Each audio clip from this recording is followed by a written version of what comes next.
innovación para una agricultura eficiente y sostenible, reducción, medios y políticas de las pérdidas y desperdicio de alimentos. Bienvenido, Juan. Bueno, muchas gracias. Miren, yo soy coordinador de proyectos en la Organización de la Alimentación para la Agricultura de las Naciones Unidas y tengo un montón de diapositivas que quisiera pasar rápidamente, solamente para ponerlo en términos gráficos. Lo que vamos a conversar es cómo la apropiación tecnológica a través de la innovación social impacta las pérdidas y desperdicios de alimentos y todas las oportunidades que hay en realidad las pérdidas y desperdicios de alimentos deben ser entendidos como un indicador de eficiencia del sistema de abastecimiento agroalimentario. Y lo primero que se debe decir es que son dos conceptos diferentes, ¿no? Uno es pérdida y otro que está muy relacionado a lo que pasa en los sistemas productivos. ¿Me hago ya mejor? ¿Sí? Y el otro es desperdicio, que está más relacionado ya con los procesos de transformación, comercialización. ¿Sí? El vínculo más contundente con las pérdidas y desperdicios de alimentos está con el hambre cero. El hambre cero debe ser entendido como un gran reto que tiene la humanidad y que básicamente significa eso que está en esa diapositiva. Hambre cero es un tema relacionado con la nutrición y la única cifra que se aceptaría, por ejemplo, para el caso de la nutrición de los niños, es que no exista retraso en la talla para niños menores de 5 años, niños y niñas, que las personas se alimenten bien, que los sistemas agroalimentarios sean sostenibles, que aumentemos la productividad. Ya vamos a ver unas diapositivas y una de las cosas del hambre cero estructurales es cero desperdicio de alimentos. ¿Listo? Entonces, con claridad en el concepto vamos a desagregar qué es lo que pasa con este fenómeno que a nivel global tiene un impacto gigantesco que no es solo ambiental. Entonces, pérdidas, producción, procesamiento, aprovechamiento y desperdicio, distribución y venta y consumo. Sí, siguiente. Otra forma de ver el concepto, ustedes lo pueden apreciar acá, es simplemente una sumatoria de todo. Siguiente. Y siguiente. ¿Cuánto perdemos? ¿Cuánto es la cifra que estamos perdiendo a nivel global de alimentos? Son más o menos 1.300 millones de toneladas de alimentos al año. Y ahí está en esa diapositiva representada dónde está básicamente la gran pérdida. La producción para el comercio minorista. Ahí es donde se da en casi todos los continentes la gran pérdida. Y siguiente sigue. Y los grupos de alimentos reportan pérdidas como las raíces y tubérculos, que están por el 45%, en pescado el 30%, siguiente. Y en términos proporcionales, como ustedes pueden observar, pues lo que nosotros estamos llevando a la basura, perdiendo y desperdiciando de alimentos, es darle 7 vueltas al planeta en términos prácticamente de ese alimento colocado en camiones de 40 toneladas. Siguiente. Entonces, la proporción, lo que estamos hablando en términos de volumen, es un volumen muy considerable, más aún cuando hay un poco más de 800 millones de personas en una paradoja que resulta contradictoria, casi que comiendo 2 veces al día o en problemas de nutrición aguda muy difícil. Hay datos por los países, hay datos por las regiones, pero esos datos ustedes los tienen que desagregar, un poco fracturar para saber y entender cada uno de esos fenómenos, porque las metodologías para medición de pérdidas y desperdicios de alimento apenas se están generando. Hay datos muy perceptivos, lo que necesitamos es datos volumétricos que permitan pues darle unicidad a todo este tema, como por ejemplo lo que expresan en Chile a comparación de otros, pero está rondando más o menos el 30%. Para Colombia, En el 2016, o sea, hace ya 2017 más o menos, el Departamento Nacional de Planeación nos mostró unas cifras de un estudio que hizo muy riguroso, muy juicioso, y son 9.76 millones de toneladas de alimento que se pierden y se desperdician, que incrementan fenómenos como la colmatación de los rellenos sanitarios, un fenómeno que incluso ahorita estamos tratando de entender. De eso, si ustedes se dan cuenta acá, solamente en estos 3 primeros alimentos, es decir, frutas, verduras, raíces, tubérculos y cereales, está más del 80%. ¿Qué quiere decir eso? Que el alimento que estamos perdiendo es un alimento que se podría consumir y aprovechar, ¿vale? Siguiente. Pero la paradoja viene con los datos de inseguridad alimentaria y nutricional que se miden a través de una escala que se conoce como la escala del FIES, que mide la prevalencia de la inseguridad alimentaria moderada y grave.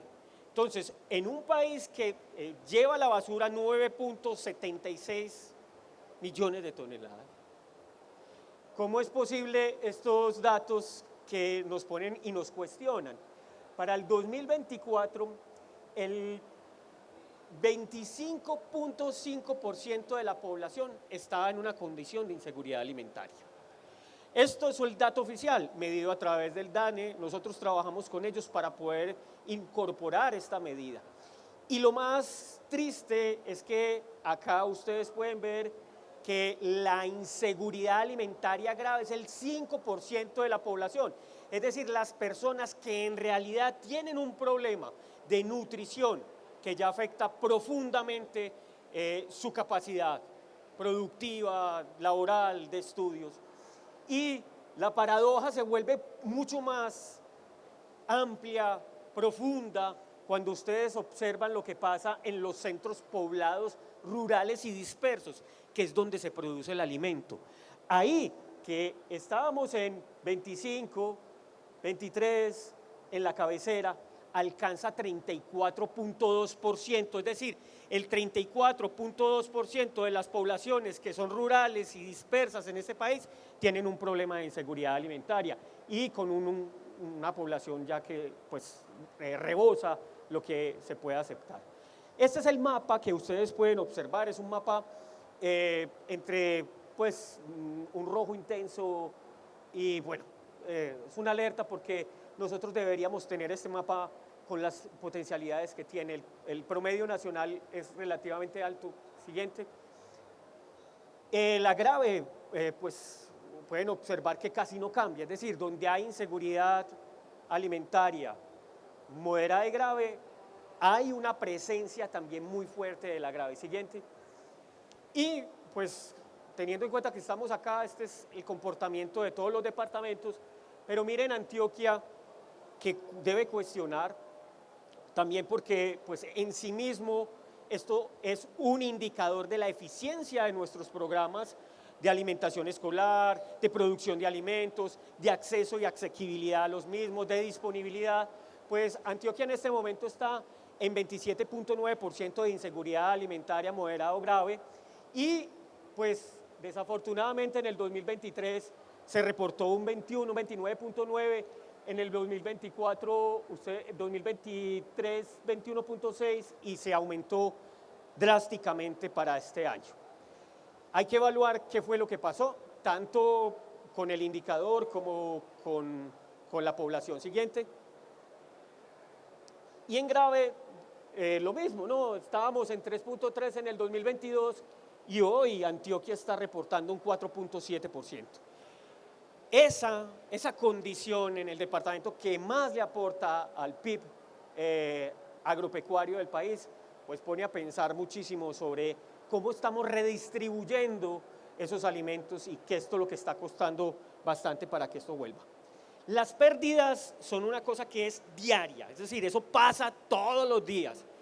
Cuando se cultivan y se cosechan productos, ahí uno evidencia, y esta fotografía que les traigo es un cultivo en el Carmen de Viboral, de zanahoria, lógico.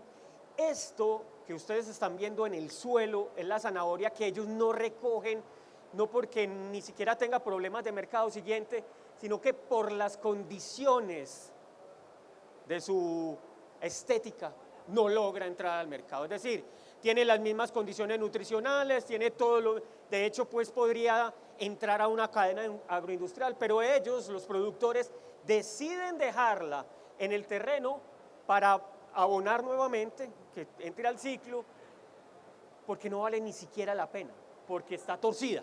Bueno, básicamente. Siguiente. Esta naranja, esto es una empresa en Arma, Caldas, y ustedes pueden ver, bueno, no creo que estén muy felices por lo que les voy a mostrar. Siguiente.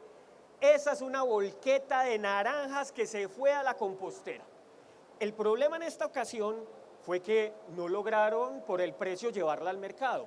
Y estoy hablando de una empresa, no estoy hablando de un pequeño productor, es una empresa que tiene canales de comercialización y que tiene que cuidar un poco los puntos de sus precios para que conserven. Miren este tomate que finalmente llega a pavimentar las vías terciarias. Es decir, botado en campo, no está siendo aprovechado. Siguiente, estos dos señores también los visitamos y tenían una condición muy difícil. El precio en el tomate es muy volátil. ¿Por qué es volátil el tomate? Pues porque los rendimientos por hectárea en un cultivo de tomate que está bajo invernadero pueden estar entre 90 y 120 toneladas que salen en una ventana de 3-4 meses. Entonces, un municipio como Hispania, que puede tener 30 hectáreas bajo invernadero de tomate fragmentadas en invernaderos de 300 o 500 metros, pues satura el mercado si toda esa cosecha sale en el mismo momento. Y lo más lógico, por las condiciones en las que ellos trabajan, el manejo y la gestión hídrica, es que salgan al mismo momento. Entonces, estos dos señores, estos son del oriente, pues mire lo que le pasa. Ahí quedó. No les dio, o sea, no vale ni siquiera la pena, ¿no?, volverlo. Siguiente. Pero esto no se queda en el alimento que se produce a través de los sistemas productivos, sino que también tenemos algo que pensar con respecto al primer alimento, el más importante, el más fundamental, que es el agua. Nosotros perdemos y desperdiciamos agua a borbotones. No hay sistemas eficientes. De hecho, deberíamos ser supremamente estricto. Miren lo que pasa acá. En el 2050, el mundo va a llegar a 9.700 millones de habitantes. Para eso, nosotros en estos 23 años tenemos que aumentar mucho la productividad sin expandir las fronteras agrícolas. Es decir, esa expansión en la productividad debe ser producto de lo que pasa aquí, de innovación social y tecnológica, para que podamos ser mucho más eficientes. Pero miren la proporción en el tema del agua. En el momento, ustedes pueden ver que para la fecha que se hizo esta diapositiva, estos muñequitos que están en azul representan la población del 2017. Los 3 muñequitos adicionales proporcionalmente es lo que aumentaríamos hasta el 2050. Pero para poder alimentar en términos hídricos a estos 3 sujetos o sujetas, como dicen aquí tendríamos que producir muchísimo más agua. 1, 2, 3, 4 veces más. El agua es el 3% del agua dulce, la tenemos aquí, y menos del 1 es la que podemos aprovechar. Entonces, bajo esa mirada de escasez es que se convierte bastante importante este dato del 70%. Siguiente. Allá. Se fue el siguiente, disculpe. Vamos a ponerlo en términos de huella hídrica para que lo... El cafecito que nos acabamos de tomar, que costó 2.000, 3.000 pesos, se gastó en todo su ciclo productivo 140 litros de agua. Un vaso de jugo de naranja se calcula que está en 170 litros. Siguiente. Salimos, siguiente, en aras del tiempo, creo que vamos a compartir esto. Devuélvete, miren los alimentos procesados al punto en el que llegan. Una hamburguesa normalita se gastó en todo su ciclo productivo 2.400 litros de agua. Y así un un trozo de carne y ustedes pueden ver esa relación que hay en el sistema agroalimentario, no solamente con las pérdidas de alimentos, sino los gastos hídricos y cómo nosotros tenemos que ser mucho más eficientes con ese proceso. Aquí les digo, el reto hay que mirarlo ya, pues es que el 2050 está mañana. 9.700 millones de personas implica producir más y lo que tenemos hoy es que estamos invirtiendo la matriz de ocupación global. Tenemos en el 2030 que el mundo hoy se mueve en un 60% viviendo en las ciudades. Miren esta diapositiva que es contundente porque los países que ustedes están viendo en rojo allí son porque superan, miren Estados Unidos, el 81% de la población vive en ciudades, o sea, se está despoblando la ruralidad y con un agravante interesante que es las grandes urbes, Tokio, Sao Paulo, Ciudad de México, para ponerlas más cercanas, Bogotá es una de ellas, ¿no? Siguiente.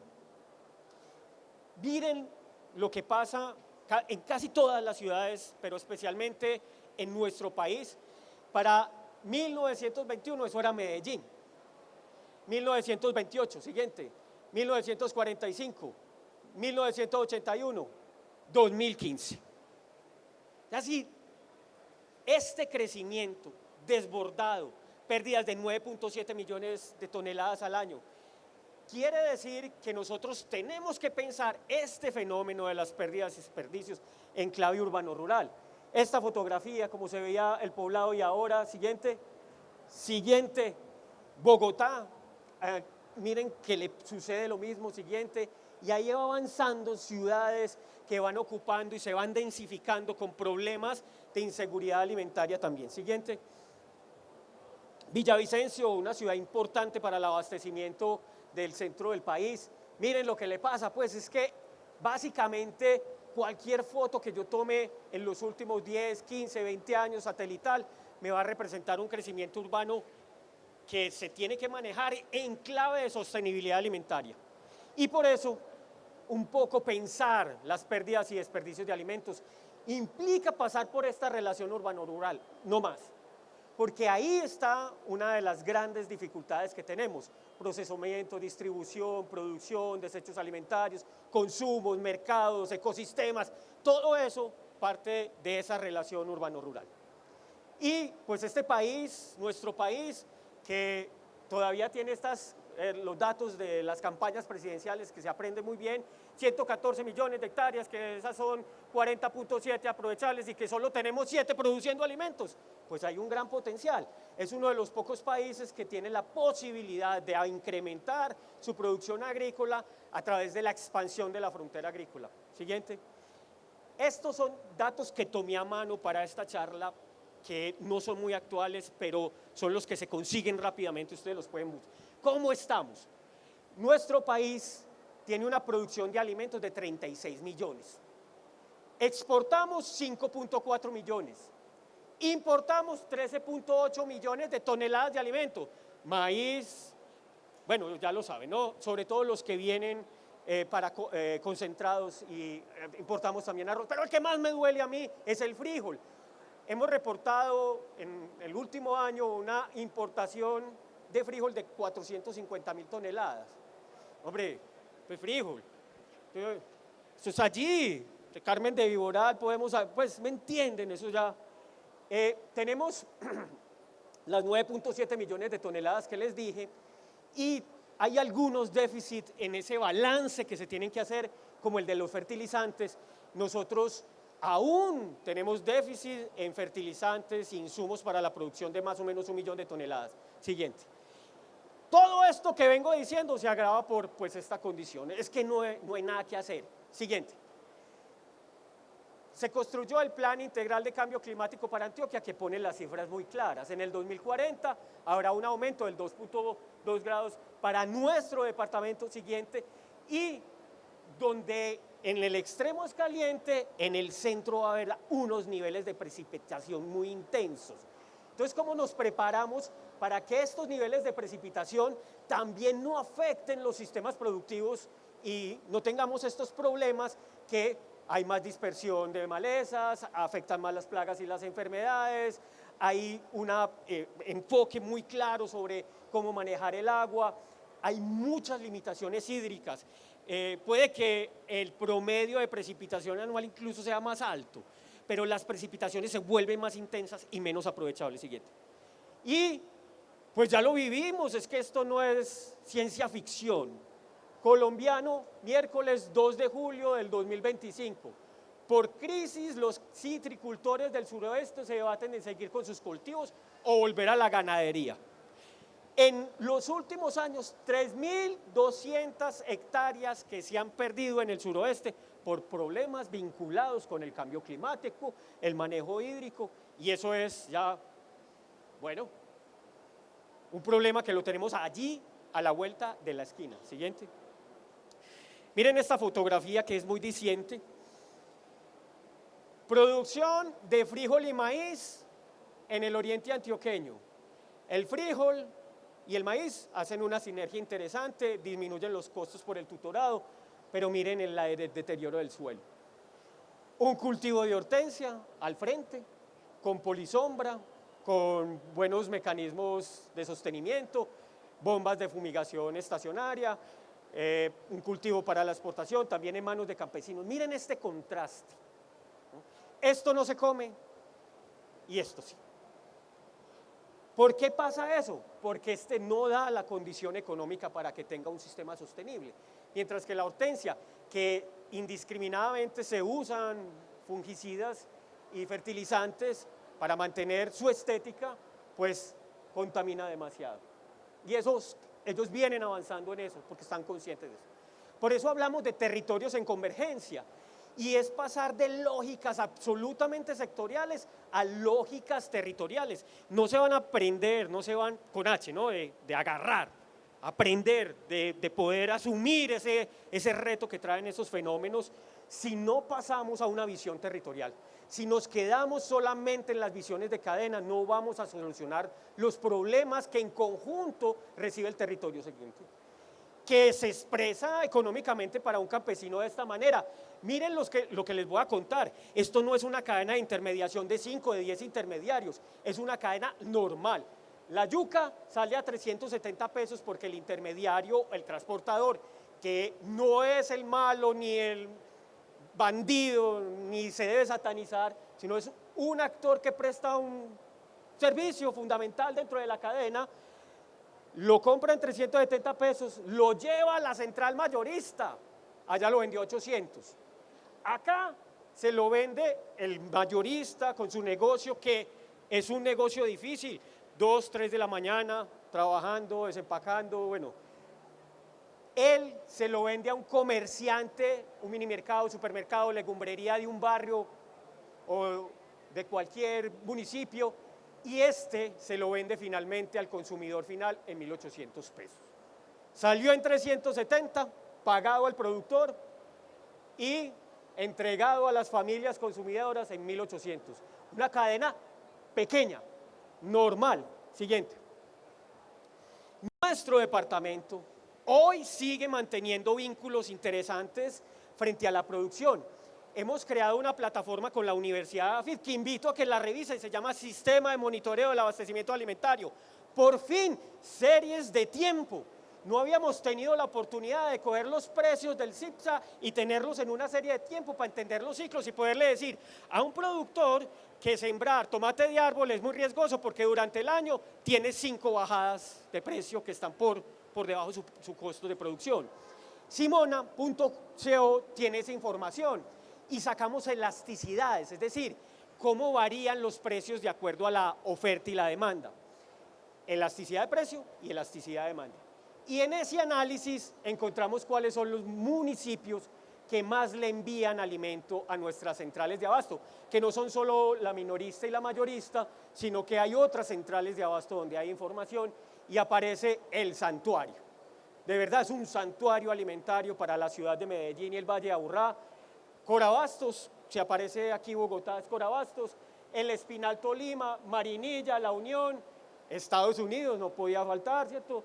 Medellín, un poco, aquí hay unas triangulaciones y ahí ven en la siguiente diapositiva, aparecen los municipios solo de Antioquia. El santuario, que antes estaba en el 5%, miren ahora, es el 13%. Y ustedes ven dónde está la producción, que casi que forma el Pareto de abastecimiento, donde el fenómeno de pérdidas y desperdicios pasa todos los días. Siguiente. El oriente antioqueño también, en la lógica de esas fotografías, siguiente, mire cómo crece. Hay una presión gigantesca. Siguiente, ya me están cortando, faltan 5 minutos y me faltan como 80 diapositivas. Vamos aquí a hablar de un fenómeno muy interesante que hace que se producen esas pérdidas. Siguiente, cuando uno va a ver los carros, los vehículos que recogen los alimentos en las veredas, mejor dicho, un desfile de carros viejos y antiguos, váyase para una vereda de Antioquia. Los modelos, como ustedes pueden ver, miren, de 1974 por debajo, el 25%. Y así, siguiente, uno empieza a relacionar elementos que van explicando mucho de esas pérdidas que se producen, porque eso aumenta los costos. Siguiente, por ahí les pasamos la siguiente, porque todo esto, sigue por favor, nos hace pensar que nosotros tenemos que trabajar en redes territoriales que tienen una lógica de integración. Las redes no son un nombre bellísimo que se le pone a un título de un proyecto. Las redes son una metodología de trabajo colaborativo que tiene 5 niveles de integración y ahí las muestro. Temas como el suroeste, como el Bajo Cauca, como el oriente, porque no va a llegar a la innovación, siguiente. Y pues tenemos esa agenda llena de desafíos con temas de infraestructura, por ejemplo, que implican que nosotros pensemos muy bien cómo vamos a usar este desarrollo vial que se está reproduciendo en todo el país. Esta es una autopista que va a poner a disposición de la globalidad toda la Orinoquía a partir de estos 1.400 y pico de kilómetros que ustedes pueden observar que ponen a disposición un mundo que hoy está apenas siendo explorado. Siguiente, pensarnos lo que planeamos en la Agenda 2040, pensarnos los sistemas de ciudades, pensarnos cómo entre todas las entidades logramos sinergias y convergencias. Siguiente, las figuras, miren el mapa de los municipios que abastecen a Medellín. Casi todos los que están coloreados son los municipios que le entregan alimentos a Medellín en una proporción interesante. Esto es una atomización muy grande por fuera de este mapa, y cuando uno le monta la capita de las zonas de reserva, pues la producción de agua con la producción de alimentos es absolutamente conectada.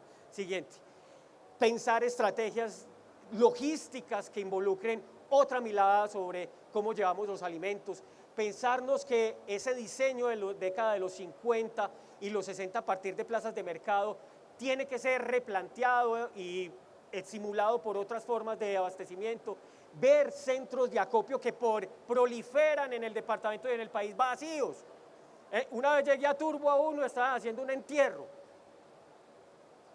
Entonces uno dice, no, tenemos que recuperar la infraestructura para el abastecimiento, eso se tiene que ver así. Siguiente. Pensar, por ejemplo, esta es una marca de panela que trabajamos, cómo volvemos a hacer branding y rebranding para que ellos puedan hacer, y aquí que ya llegué al tema, para que ya me voy. Mire, estos son, allí en el corregimiento de San Cristóbal, familias dedicadas, esta es la agricultura familiar, campesina, étnica y comunitaria. Miren, aquí lo que les mostré, el intermediario allí, miren, lo llevan a la carretera, siguiente, ahí lo esperan, siguiente, y ahí llega. O sea, no es una cifra de lo que lo puse en Yuc, es lo que pasa diariamente. Siguiente. Este señor, mire, llevaba este plátano, que es la liquidez del diario, siguiente, y lo vendía así y le pagaban 7.000 pesos por todo el vástago, en una legumbrería o un mini mercado de la cabecera. Cuando lo separó, cuando gracias a la alcaldía de Medellín, proyectos de comercialización, le dijeron, sepárelo, póngalo en una canastilla y póngale cera, ya lo vendió a 24.000 pesos. O sea, se puede. Siguiente. Y el gran reto, que pues es una convocatoria en estas ferias, pues es precisamente pues una bomba de espalda en agricultura. Y no, pues yo no entiendo, yo veo los señores de 70 años todavía dando, hombre, ¿cómo llevamos esto? Drones, siguiente. ¿Cómo hacemos sistemas ergonómicos? Un señor en un invernadero está todo el tiempo agachado, una señora recogiendo. Siguiente. Modelo Richel, bueno, me pronuncia así, pero más o menos. Información geoespacial a través de indicadores. Siguiente. Para saber cuáles son las zonas más húmedas, más secas, para aplicar donde se debe hacer o el riego, o los fungicidas, o los insecticidas, o los fertilizantes. Y vean, esto vale $20 al año. Hay que tener ese internet. Esto vale $20 al año. Siguiente. Miren cómo muestran las capas de calor. Siguiente, siguiente, siguiente. Y así, ustedes pueden ver que las plataformas, este es un trabajo que hicimos para Medellín, donde se crearon los polígonos productivos para cada una de las parcelas agrícolas y pudimos llevar esa tecnología que no está activa en este momento porque no hay ni conectividad ni tampoco...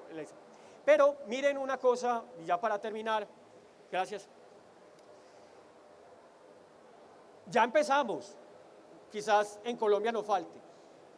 La industria metalmecánica de Japón dejó unas infraestructuras muy grandes, unos edificios donde se produce. Ellos utilizaron esa infraestructura para crear biofábricas. En esta, que es un ejemplo que traemos, que lo pueden buscar ahí, se producen 30.000 al día de lechugas, 11 millones de lechugas al año, con tan solo 25 empleados, incluyendo los administrativos y el gerente.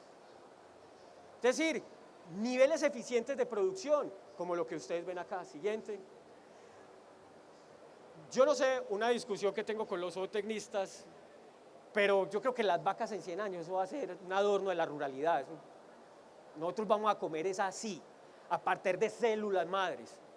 No vamos a tener que estar matando animalitos. Esto ya pasa, esto no es ciencia ficción. Atún, células madres en alambiques, ya pasa. Siguiente. Y pues el reto de la economía circular, siguiente, que empezó con las 4R, ahora son las 7R, va en las 9R, va en las 9R, más las C, cooperar y comunicar, y aparecen temas tan interesantes como los bancos de alimentos que van y recuperan. Los bancos de alimentos solo recuperan el 4% de lo que se pierde en el mundo, está lejos de lo que podían, pero prestan una función. Empresarios pensando, por ejemplo, recuperar esto. Miren ese aguacate, para un guacamole, perfecto. Pero se lo llevan, siguiente, a las lombrices para producir fertilizantes en este tipo de ejercicios. Eso es un empresario de la mayorista. ¿Qué voy a hacer? Eso es plata, estoy botando la plata, voy a hacer un lombricultivo. Siguiente. Y así se van viendo fenómenos y fenómenos que uno dice que se deben masificar más. Este es ya con unas chicas en Andes, lograron aprovechar todo el desperdicio, todo lo que no se ven y pusieron su abono. Siguiente, lo que se puede hacer, cerveza del pan que no, se pueden tener pues técnicas como, aquí tenemos plataformas muy interesantes como Eat Club que recupera alimentos, pero esas plataformas pueden ser otras alternativas como de la cáscara que llega aquí, que es muy útil para textiles, en los jabones, los residuos que también emergen de los empaques pueden hacer tejas, textiles del el bagazo del café. Siguiente, y así me voy hasta acá porque esto tiene que pasar, porque esta foto casi no lo junto, a todos aquí mirando, el peludo, eso yo, esto es un agradecimiento. O sea, si nosotros desde la concepción urbana no pensamos en invertir, en transformar la lógica de ineficiencias del sistema, lo que sustenta la estructura social del país, porque todos somos agrodescendientes, va a desaparecer. Y ahí la pregunta que surge entonces es por el desarrollo que queremos, que debe estar mediado por esas cosas, el territorio, la ciudadanía, para que sea vivible, equitativo y viable. Y finalmente me despido porque ya me están acosando mucho allí. Muchas gracias. Pero,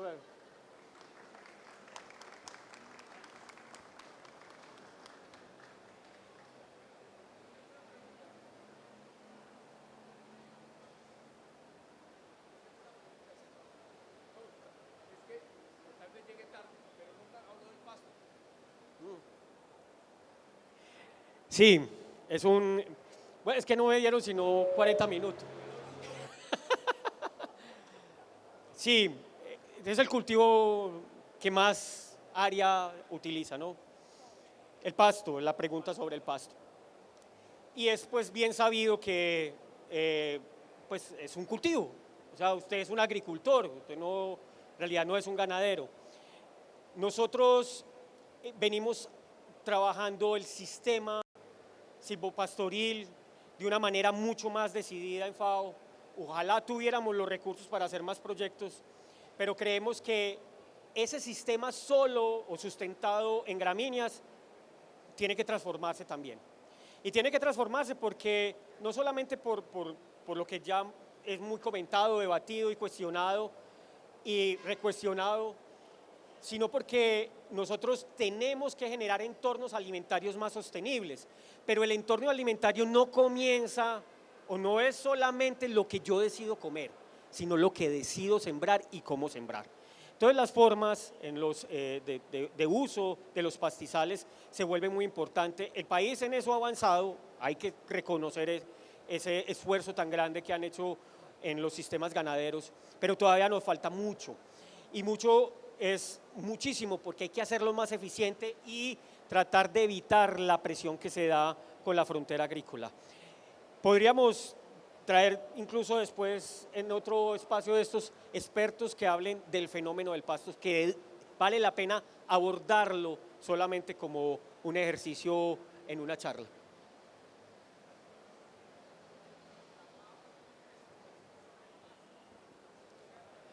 No, mira, nosotros, a ver, FAO Naciones Unidas es una entidad que acompaña la política pública. ¿Sí? Nosotros no somos un centro de investigación, ni queremos serlo. ¿Sí? Lo que necesitamos en FAO es más generar referentes que se puedan duplicar, replicar y que impacten la política pública. Una de las políticas públicas en la cual estamos muy interesados ahora es la agroecología, pero en la década de 60 era la revolución verde, ¿cierto? Es decir, nosotros acompañamos los gobiernos desde el ejercicio de gobernanza y el direccionamiento técnico, pero entidades de investigación son otras. Y de hecho hacemos alianzas con ellas, como con el IICA, como con todo el Centro de Estudios de Agricultura Tropical, que está el CIAD, que está en Palmira, y con centros incluso de investigación de universidades, y vamos más allá, con otras investigaciones de corte privado. Pero nosotros no somos generadores de ciencia en ese sentido.